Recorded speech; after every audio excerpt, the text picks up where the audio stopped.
No matter what type of self-protection training that you're out there looking for, unless there's some experience to back it up, most training runs the risk of being little more than a hypothesis, or even worse, really bad advice that could get you hurt or even killed if you ever had to put that training into use. But that's not all that easy to do. I mean, the self-defense industry is filled with instructors who have never actually been in a real fight ever in their life. And don't even get me started in the prepping space out there. Likewise, in the civilian firearms industry, finding an instructor or following training advice from someone who has actually been in a potentially life-threatening confrontation with a violent armed attacker is a rarity. Now, military and law enforcement experience does count. And I would say that these are great resume points to look for when you're out there looking for training. But for civilians who own a firearm, and especially for those who carry a handgun for everyday protection, there's incredible value in seeking out information and training from not just from instructors who have had that experience, but even from victims of real life attacks to do an after action review of the lessons that they learned from their encounter. Well, fortunately today we have both of those all wrapped up into one. What's going on there, Warrior? Jeff Anderson here from warriorlife.com, the Warrior Life Academy. And I'm really excited about this week's show. This is a rare opportunity because we have a great firearms instructor who just came face to face with a violent encounter and had to make some quick decisions to keep himself and a family member safe. And the lessons that he learned from this attack are going to make you far better prepared against the threat, regardless of whether you carry or not. So please welcome Ryan Thomas to the show. Ryan, thanks for being on the show, man. Hey, Jeff, I'm super excited to be here. No, definitely. I mean, I've been looking forward to this and hearing more about your experience and some of the things that you got out of this. Listen, everybody, you may recognize Ryan from his popular YouTube channel, Tampa, where he teaches and also live streams with his lovely wife, Tiffany, on the topics of Florida concealed carry law and firearms training tactics.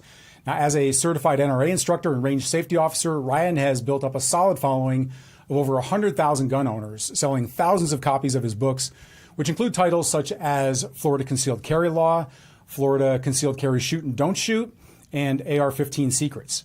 Now, he's been teaching firearms classes in the Tampa, Florida area since 2009, reaching over 60,000 students with both his online and on-the-range instruction. In fact, Ryan didn't know this, but when I moved from Texas to Florida, it was Ryan's course that I chose to transition my concealed carry permit over to my new home here in Florida. And I've really enjoyed his training and his commitment to making sure that gun owners aren't just trained in how to shoot, but also how to stay out of prison by understanding the law and knowing when it's legal to defend yourself with your firearm.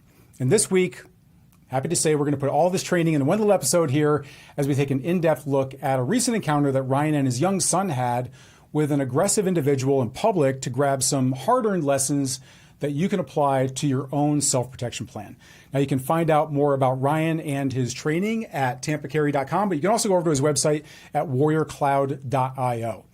Now, Ryan, before we go into the lessons that you learned, or maybe were reinforced by this encounter, please go ahead and describe to our audience what happened to you and your son when you were out there. So I go for a walk every single day, and it's about 4 miles. On this day, Jackson, my 9-year-old son, and I are walking down the road. There's no sidewalk, so we're walking on the very far left against traffic. And as we're walking through an intersection, this guy ran through the stop sign and almost hit us. So he slammed on the brakes. He stopped about a foot away from me, and I kind of lost control. I was a little bit pissed off as I'm face to face with this guy. And I just looked at him and pointed and said, "Slow the F down." And I thought it would kind of end there. The man said, "I didn't see you." And I said, "That's my point. You're driving fast on this road. There's lots of people walking. You're not paying attention. Slow down." So then the guy was like, he decided to just bail out of his car. He tried to close the gap and get really close to me. And I realized very quickly, Jeff, that this guy was going to sucker punch me at any second. So I backed up and I told him, "Get back, don't get close to me." And the guy just kept getting closer and closer. So we're stepping further and further away. And there were a lot of words kind of exchanged. But finally, now I want you to imagine for a second, if I said, describe a person who has been in prison for the last 25 years, you got a good visual of who that person is, right? So that's this guy. Like, all he's been doing is push-ups and sit-ups for 25 years in a cell. So finally the man said, he said, "I'm going to kick your son in the face." He said, "I'm going to rape your wife, and then I'm going to shoot you in the chest." And I just said, listen, man, just get in your car, drive away, drive slower. You know, this isn't worth any of this. Just get out of here. And there's cars stopped. There's people watching. I'm sure there's recordings of it on the internet somewhere. And then finally, the guy just kept saying that he was going to shoot me. So I just said, like, listen, man, if this isn't the path you want to go down. And now I probably had about a 30-foot distance between me and him. And then he said, I'm going to grab my gun. And he turned around and sprinted to his car. So he was probably 15 to 20 feet away from his car. And listen, I'm not going to let this guy run to his vehicle and grab a gun and just stand around and wait for him. My son, Jackson, was already kind of far away from me. He was 15, 20 feet further away from the bad guy. Jackson just took off running. So I turned around and I'm running behind Jeff. There was a man standing outside playing basketball with his son. And just imagine this. I run up to this guy and I said, hey, this guy over here is threatening to shoot us. He's got a gun. We're going to take cover behind your car. So me and Jackson we take cover by the engine block right in the front of this guy's car.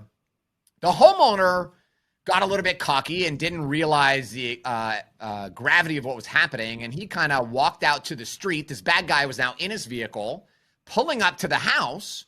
And the homeowner walked out to kind of talk to this guy. And that's when the aggressor had his hand on the left hand on the steering wheel and had the gun out the window. And the homeowner just turned around in pure fear, bolted into the house. The bad guy now drove past.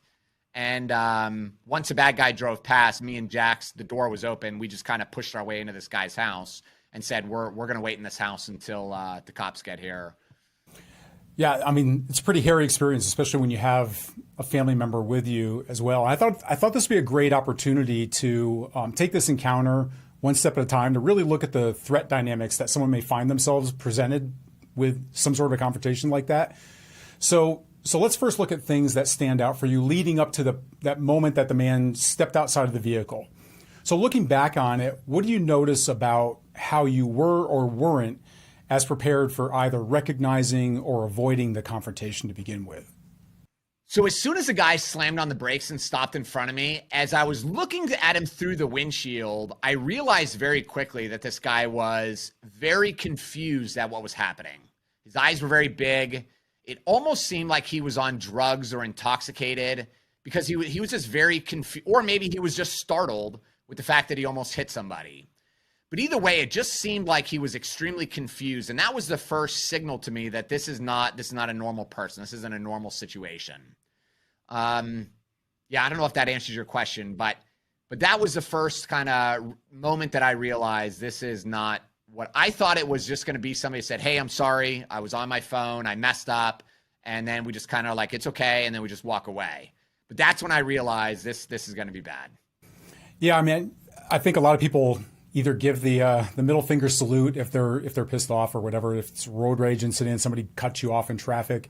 And I guess you never know when somebody is going to slam their brakes. I remember one time I was in Austin. I was behind a guy. It was like trying to come onto a road, and it was a main road. It was a little bit busy, and I was one car back. And like, you know, for me, I would have taken the opportunity. There was a little bit of a space there. The guy could have gone out there, and I remember beeping my horn at him. And the guy I could see the car go into park, and he got out of the vehicle and he came over and he's like, I hate somebody beeping at me. And it's got right up in the window, and I froze. Like, I wasn't expecting him to get out of his vehicle. And I thought about it. Like, it really made me think about it. It's like, you know, when am I going to get there? Like maybe a minute and 37 seconds later, if he doesn't go. And so that was an interesting thing for me. And I guess the point there is that you never know when somebody's had a really bad day, or if, like you said, if they're intoxicated, if they're on drugs, what's going to make them snap. And I mean, I think it's a lesson that everybody needs to know, because I think everybody's gone through that point where they've told somebody to slow down or given the middle finger or something like that.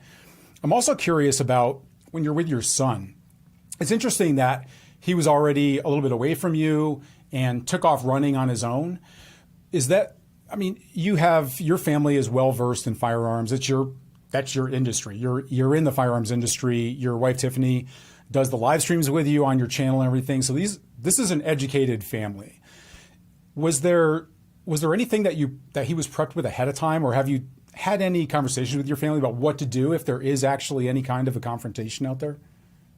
We've had a lot of conversations, but he did things that I really wasn't expecting. So as this guy was threatening us, I didn't know this because I didn't see it, but Jackson picked up a really big rock, apparently. And he said that if the guy attacked me, he was going to come and attack this guy with the rock, which I find funny because that's not something I would ever want him to do.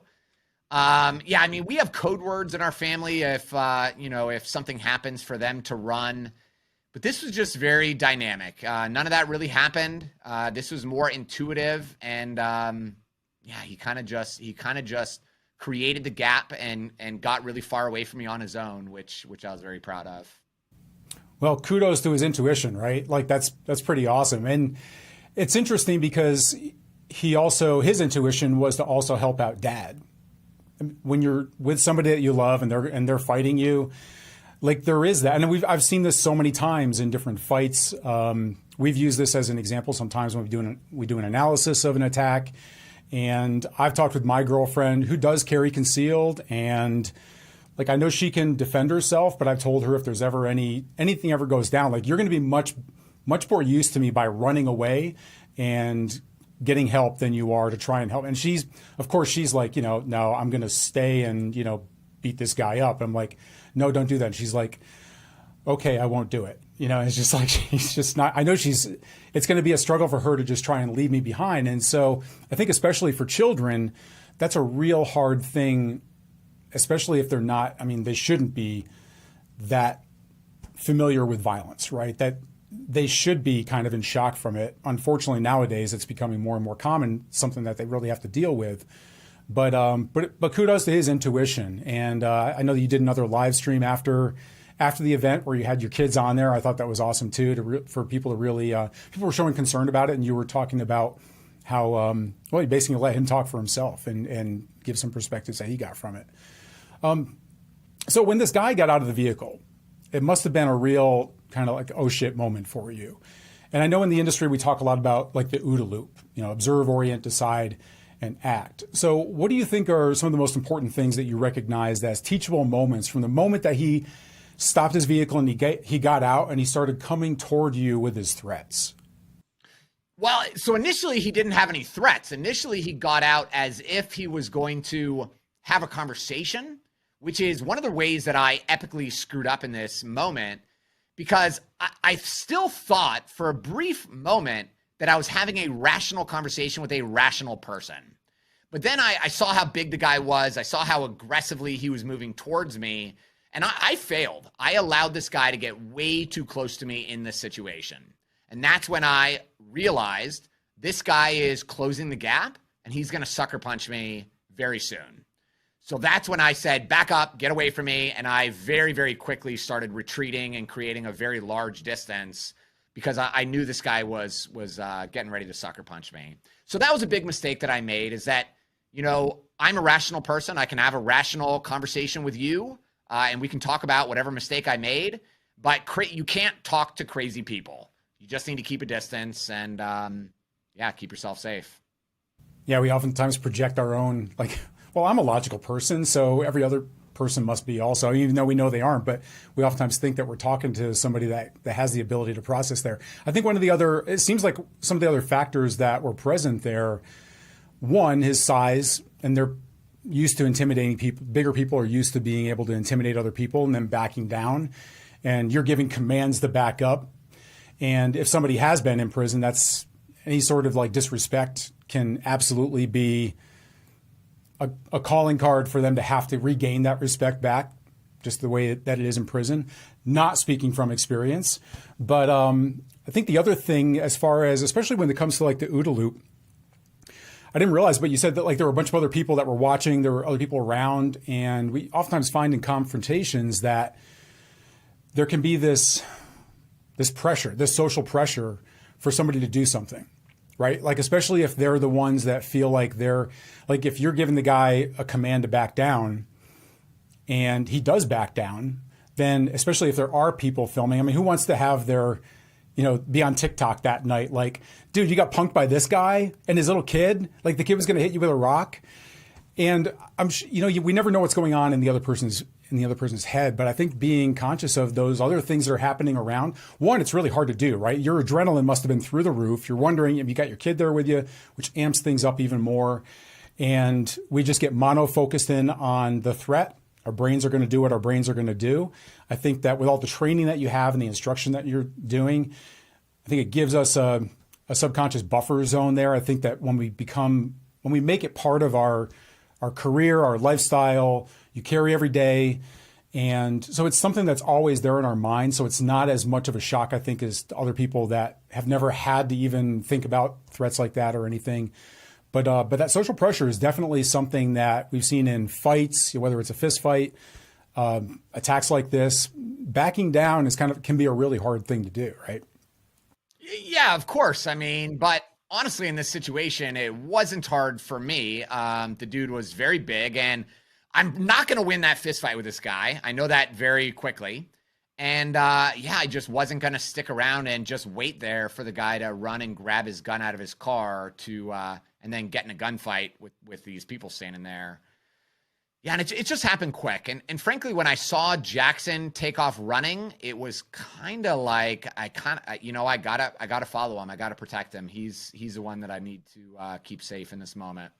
Yeah, be your own bodyguard, right?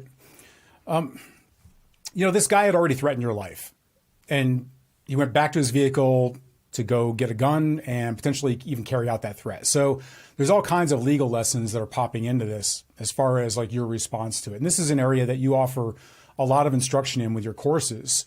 So, this was, actually, I took your class when I moved here from Texas, like I said in the intro. And when was that? What year was that? It was about, I want to say it was like 2.5, 3 years ago was when I moved here.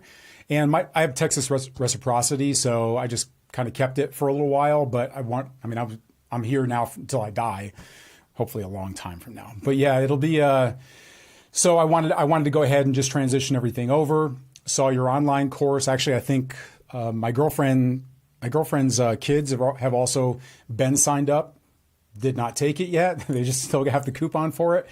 But I did take the class, and it was online. Very, very good. I mean, one of the big things that we talk about, not just the training for being able to respond tactically to a situation, but we really push forward the shoot, don't shoot, the lessons that people really have to learn. Because I can tell you, as much as people talk about the Second Amendment and protecting the Second Amendment and voting for the Second Amendment, I often tell people that the easiest way to lose your Second Amendment rights is to be a dumbass with your gun. Like you do something illegal, you get a felony conviction. Yeah.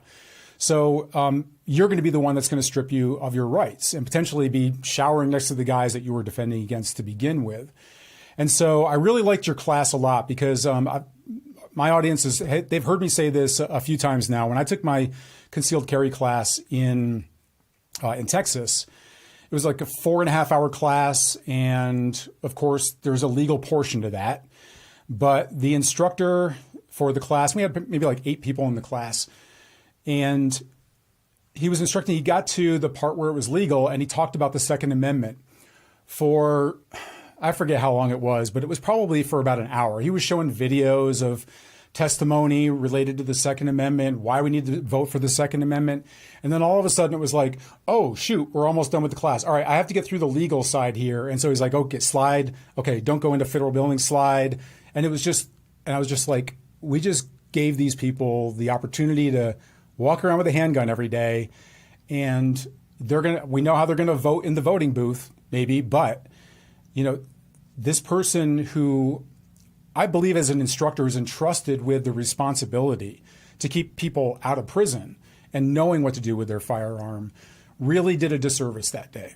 And when we get out to the parking lot, I gave everybody like a copy of our legal DVD to everybody, because to me, that's one of the most important things. I mean, the tactics, most people probably aren't even going to train with it. Most people aren't even going to carry. But if they do, I'm concerned with what people are going to do with it. And so I loved your course that you had. I think you did a great job with talking about the legal side of it. And again, when I came to Florida, I want to make sure that I understand the laws that are here, right? So I thought that was great. Now for you, I'm really curious about what the dynamics were of this encounter from a draw, don't draw, and shoot, don't shoot perspective. that you noticed either going into it, like you were experiencing in the moment, because you were certainly justified in some ways where somebody says, I'm going to go get my gun, shoot you in the chest, damage, hurt your kid. So these are definitely, they're lethal threats, right? So we have all those different check boxes. I hate to say that because it's almost like check, yay, I can shoot the guy, right? But it's not like that. But certainly for defending yourself, you need to understand those legal tests that you have to pass in case you do get brought into a courtroom. So especially with the depth of training and the instruction that you're doing in this area, I'm super curious what was coming to you at that moment, and then looking back on it also, maybe some of the lessons that other people should learn from your encounter. So in my book, Florida Concealed Carry Shoot or Don't Shoot, the framework that I created basically goes like this. So the first question is, how can the situation be avoided? Because I'm a big believer that our job as responsible gun owners is to identify a potentially dangerous situation and then avoid it as much as possible. We do not want to get into a gunfight. I think gun owners have this kind of perverted thing that they want to get in a gunfight. They want to experience killing somebody. And everybody that I've ever met who's been in a self-defense shooting in the United States, it's been in a very challenging encounter for them. So that's primarily what was going through my mind is we do not want this to happen. We want to get out of this situation. So question number one, how could this situation be avoided? Question number two is, what level of force can legally be used? And that's the balance between using physical force and violence or actually using deadly force. I think we were very close to deadly force. And that brings us into question number three, which is, does this situation fall under the Castle or the Florida Stand Your Ground law? So in the Stand Your Ground law, there's 5 basic questions that have to be answered before we have a right to use or threaten the use of deadly force. And question number one is, do you have a reasonable belief? So the reasonable belief, as you know, it means do I truly believe my only option is to pull out a firearm and shoot this person? And would a jury agree that that is my only option? So as you know, brandishing is displaying a firearm in a rude, careless, angry, or threatening manner that is not necessary in self-defense. And that is not what this guy has done. So even though he's made this verbal threat that he has a gun, there is no indication that he actually has a firearm. And many of the Florida state prosecutors that I've interviewed, and even the police after this incident, they said, there's really nothing that we can do because the guy wasn't pointing a gun at me when he was making these threats. It was all just verbal. So that reasonable belief standard could be hairy. It could be kind of hard to prove when there was no indication that this guy actually had a gun. So that second requirement is of the Stand Your Ground law is, do I have a reasonable belief of imminent death, great bodily harm, or the imminent commission of a forcible felony? So is this imminent death? Not really, not yet, because he's still 30, 40 feet away from Jackson. He's 30 feet away from me. It's not likely that death is going to occur within seconds, even though it could.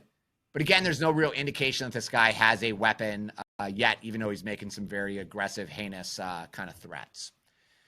It's not great bodily harm, which, great bodily harm doesn't have a statutory definition under Florida law, but it's typically referred to as a broken bone, a severed limb, permanent brain damage, permanent disfigurement, something like that.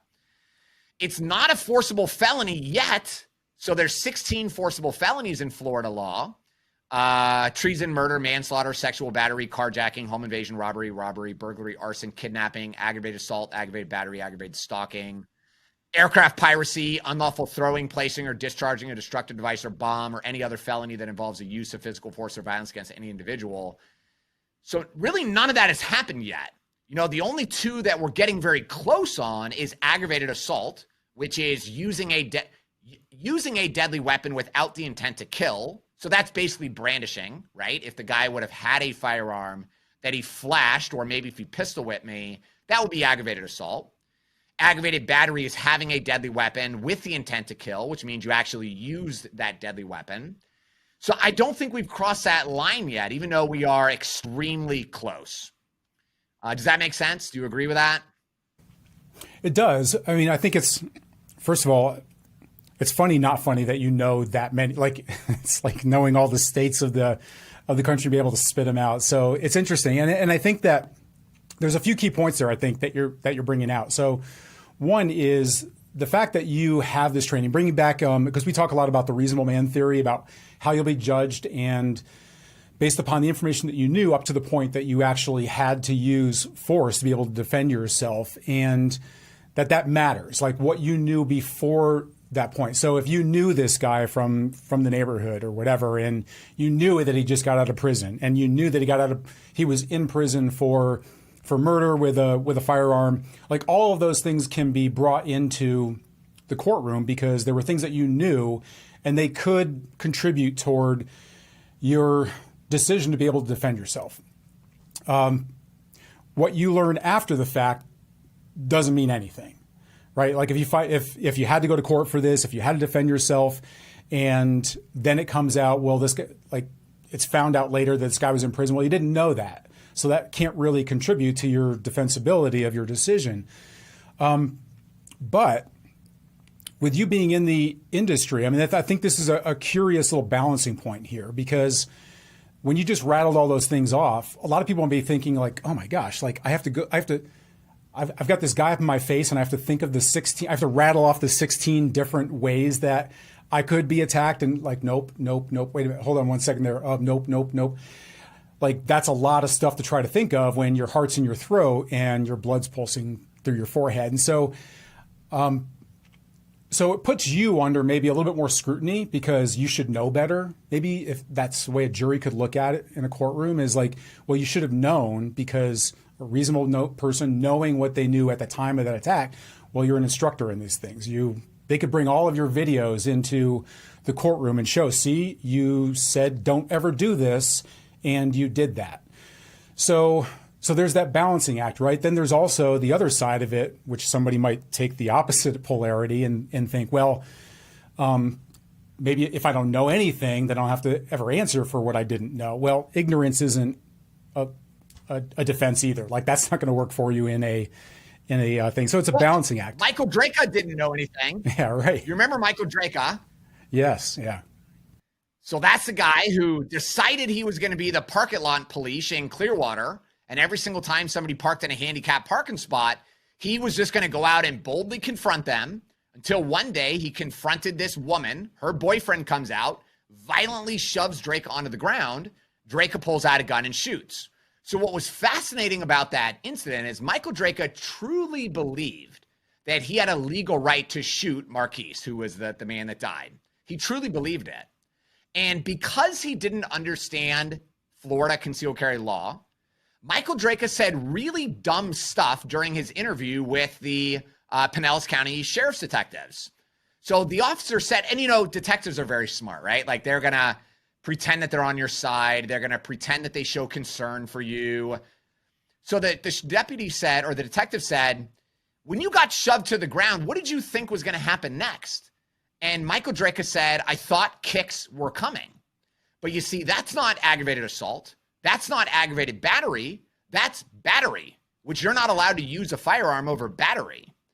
But so because he didn't understand the proper vocabulary, that was heavily used against him during that court proceeding.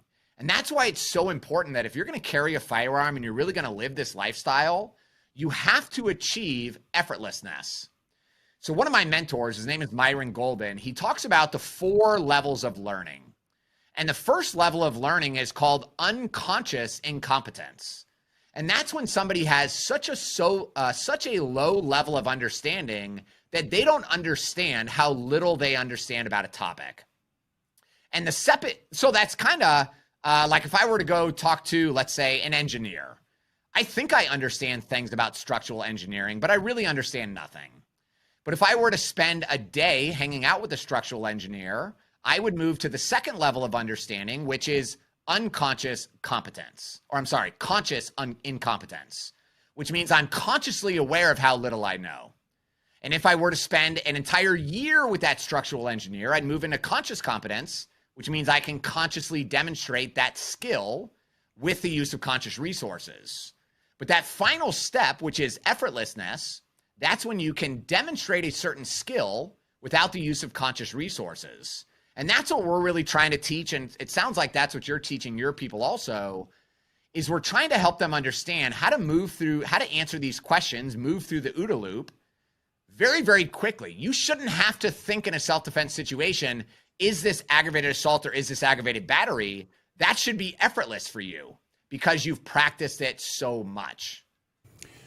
Yeah, you're right. I mean, absolutely. And it's one of the things I think guns end up becoming kind of the magic talisman, right? Like people get it. In fact, I remember when it came in for the final test, if you will, firing the gun inside of your shop there.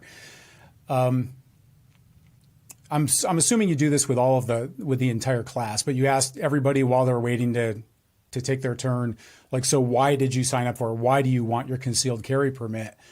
And I remember that there was one girl in the room and you asked her the question and she said that she had a guy that was stalking her, this kind of creepy dude around her apartment complex. I mean, not like stalking her, like following her to her apartment or anything like that, but it was just like out in the parking lot, just kind of glaring at her, leering at her. And she felt like if she had a gun and would show it to the guy, that he would just back off and maybe leave her alone. I think it ends up becoming like that for a lot of people. In fact, a lot of victims end up going out and getting their firearm just to make them feel safer. I think a lot of people that carry it to feel, whether that's safer, I think it tends to be more of an identity thing, more of an ego thing for a lot of people. And there are some repercussions to not understanding. Well, there's repercussions for not training. And I applaud you for not just doing the legal side of it, but also doing the instruction side of it as well and giving people some familiarization over it. Especially in Florida now, there's going to be constitutional carry. I got to say, I believe in the Constitution. It also scares the hell out of me that people are just going to be kind of walking around without this information, not necessarily the responsibility or the forced responsibility to really understand what they have to do with it. And so I'm curious how things are going to play out in the future here in Florida. But I just think that there's so many things to take away from this. And I know you see so many people coming through your course that you get different viewpoints, different mindsets of the people that come through as well. Which was another reason why I think that these real life encounters that people have, especially for somebody that's knowledgeable, there's a lot to be taken away from this. This was a pretty harrowing event for you and your son to go through. What are some other lessons that you feel are important for people to really get out of your experience so that they can understand like a real life threat or an attack?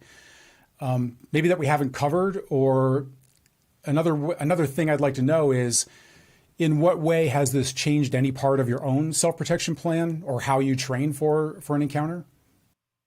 So the first thing, one of the big false beliefs that I see with a lot of people is that they think that because they have a firearm and because they're the good guy with a gun, they are going to survive the violent attack.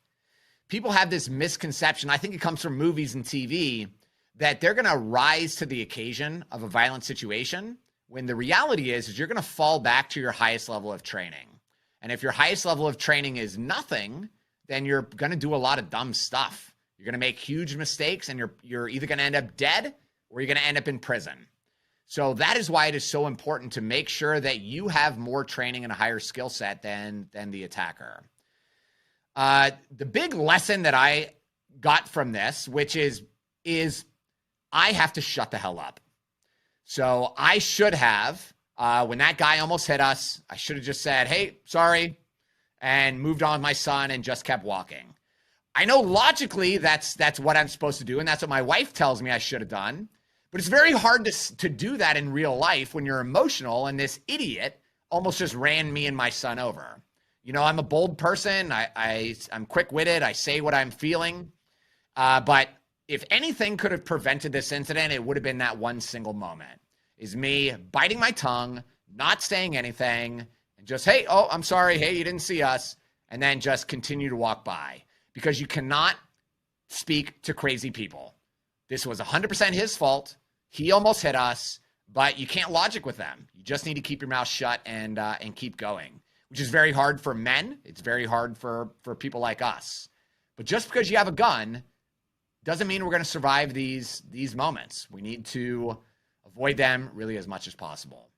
And like you, I am very concerned about permitless carry. And the reason I'm concerned about it is because we train, at the moment, we've trained over 82,000 people in Hillsborough County. So I think I have a very good understanding of who the average gun owner is in the state of Florida. I think better than anybody else. We survey all of our students, and we've realized that people have a very poor mindset. They truly believe that if somebody punches them in a bar, they are allowed to pull out a gun and shoot that person because Florida stands your ground. That's the quote that everybody says. Florida stands your ground. I'm allowed to shoot. I had a woman recently who, when I asked her why she wanted to carry, she said, well, I just got arrested and my attorney is telling me I need to do this. So I said, well, that's interesting. So why'd you get arrested? She said, well, a solar panel salesman knocked on my door and was trying to sell solar panels. I opened up my window and told him I'm not interested. And then the man knocked on the door again. So this woman had the audacity to open her window and say to this man, if you knock on my door again, I'm going to shoot you. Okay, well, you can't do that. So what do you think this solar panel salesman did, Jeff? I have to say it was probably a stupid solar panel salesman, and probably knocked again. He rang the doorbell, Well, which is hilarious to me. It's hilarious, right? But this lady walks away. She goes to her closet, grabs a shotgun, points it through the window and racks it. And then the solar panel salesman just walks down the road, dials 911, and this woman gets arrested. But this woman is so stupid. She's in the class. She already got arrested. She already bonded out. She had to pay tens of thousands of dollars to an attorney to represent her in this pending, legal case. Improper exhibition of a firearm is punishable by 1 year in prison. And this woman still believes that she had a legal right to threaten to kill this person because she is not taking the time to understand when you're allowed to use a firearm and when you must walk away.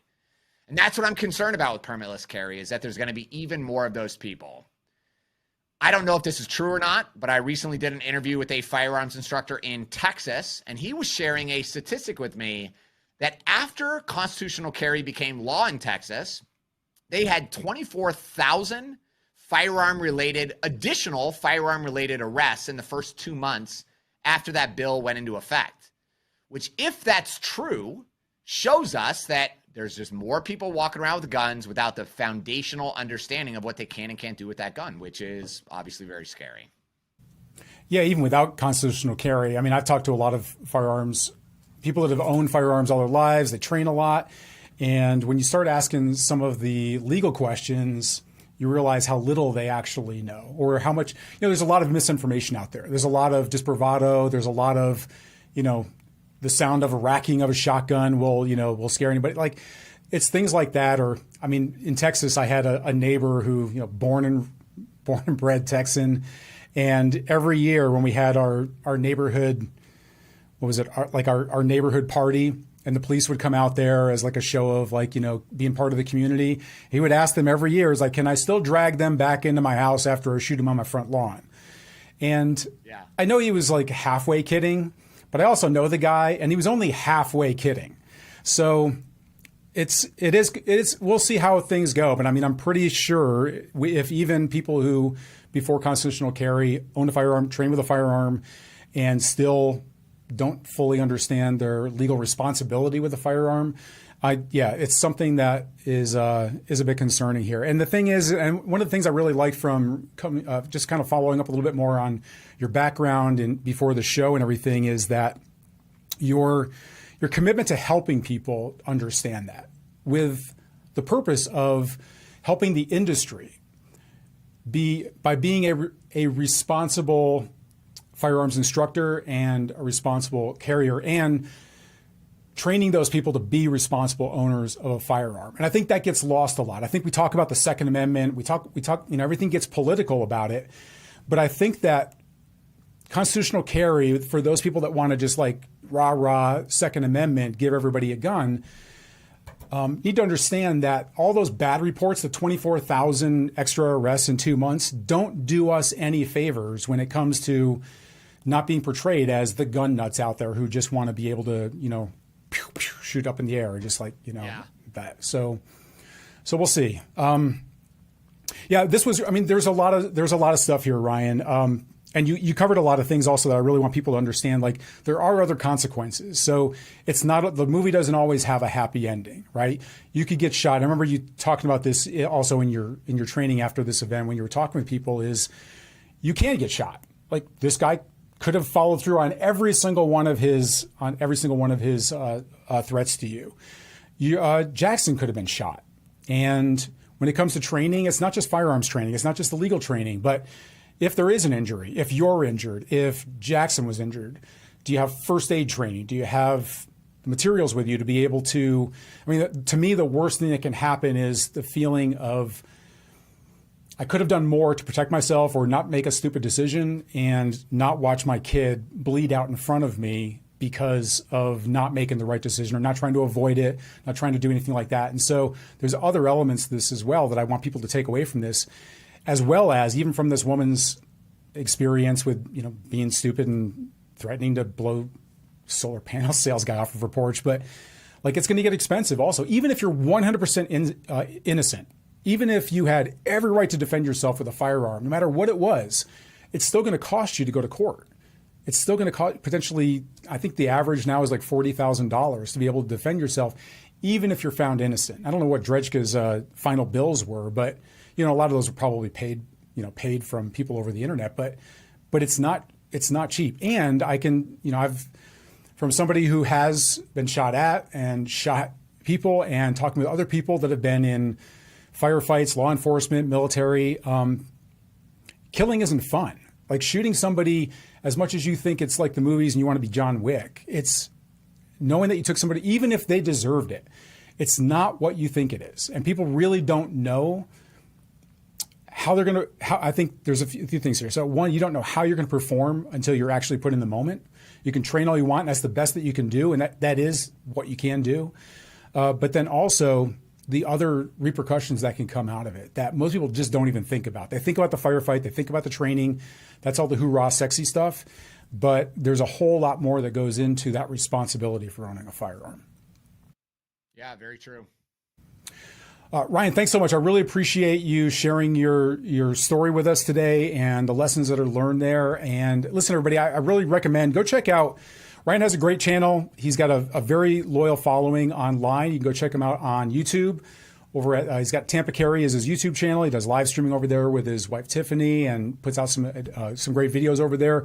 Go check out his website. If you live in Florida, super easy to go ahead and get your permit. If you are looking at constitutional carry and you're looking at your right to finally get it, hopefully this talk has given you maybe some understanding of your responsibility and your need to go train. Get your, like, even though you don't necessarily have to have a permit now to be able to carry, you absolutely should go ahead and take the training anyway. There's some valuable stuff in there for you.